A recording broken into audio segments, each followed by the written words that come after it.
माणगाव तालुक्यात चालले तरी काय?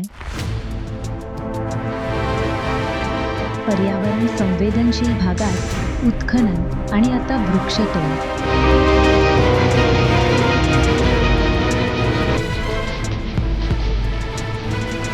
पर्यावरण विभाग, वन विभाग आणि महसूल विभागाची अर्थपूर्ण तडजोड.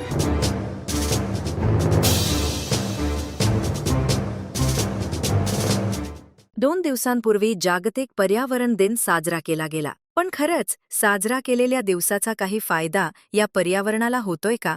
की फक्त फोटोशूट आणि जाहिरातबाजीसाठी हा सगळा खटाटोप केला जात आहे? एकीकडे कोकणाला लाभलेले सौंदर्य पाहण्यासाठी अनेक पर्यटक देश-विदेशातून या कोकणात येत असतात, तर दुसरीकडे याच कोकणाचे सौंदर्य खराब करण्यामागे धनदांडग्यांना सोबत सरकारी बाबू लागले आहेत. आवर्जून दरवर्षी 5 जून रोजी जागतिक पर्यावरण दिवस साजरा करायचा. लोकांच्या नजरेत येण्यासाठी झाडे लावण्याचे नाटक करायचं, पाणी घालताना फोटो काढून सोशल मीडियावर पोस्ट करायचे. पण निसर्ग वाचवण्याचे सोडून त्याच निसर्गाला हानी पोचवण्यासाठी परवानग्या द्यायच्या. याच पर्यावरणाचा, निसर्गाचा ऱ्हास होत असताना पर्यावरण विभागाकडून डोळेझाक केली जातच आहे. परंतु 60 ते 70 वर्षाहून अधिक जुनी झाडे तोडली जात असताना वनविभागाकडून अर्थपूर्ण तडजोड करीत परवानगी देत असल्याचा आरोप वनविभागावर होत आहे. तर दुसरीकडे तालुक्यातील अनेक इको सेन्सिटिव्ह, पर्यावरण संवेदनशील भागात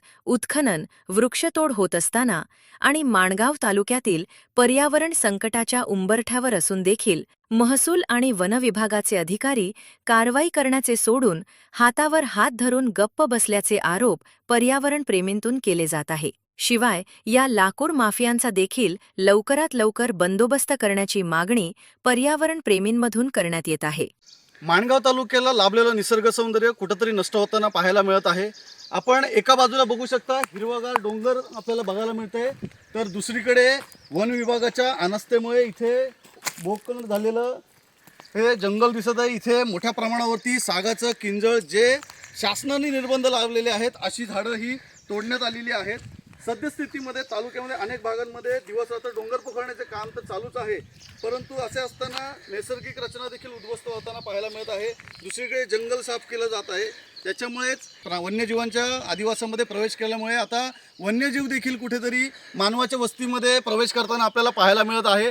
अनेक बातम्यांमध्ये आपण पाहिलं असेल की बिबट्यांनी कोंबड्या खाल्ल्या, गायींची वासरं खाल्ली, गायी खाल्ल्या, श्वान खाल्ले, तसेच माकडांनी देखील कौलारू घरांचे अपरिमित असे नुकसान केलेले आहे. असे असताना जर वन विभाग अशा प्रकारे या लोकांना जर परवानग्या देत असेल, आणि महत्त्वाची बाब अशी आहे की हे जे भाग आहे, ज्या ठिकाणी मी उभा आहे, हे जे भाग आहे ते पर्यावरण संवेदनशील भाग आहे.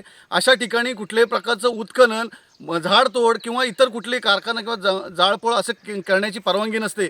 परंतु इथे वन विभागाने इथे जे लाकूड तोडण्याचे काम करण्यासाठी परवानगी दिली आहे, ही कोणत्या पद्धतीत दिलेली आहे, कोणाच्या परवानगी दिली आहे, हा मोठा प्रश्नचिन्ह उभा राहिलेला आहे.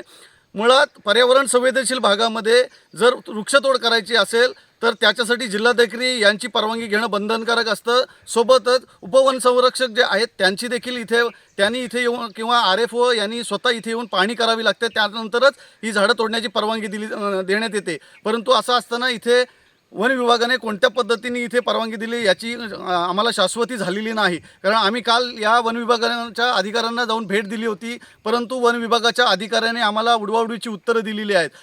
त्याच्यामुळे आता असा प्रश्न निर्माण झाला आहे की हे नक्की कुणाच्या आशीर्वादाने चालू आहे, वन विभागाच्या आशीर्वादाने चालू आहे की मोठ्या कोणा नेत्याच्या आशीर्वादाने ह्या सगळ्या गोष्टी चालू आहेत, हा प्रश्न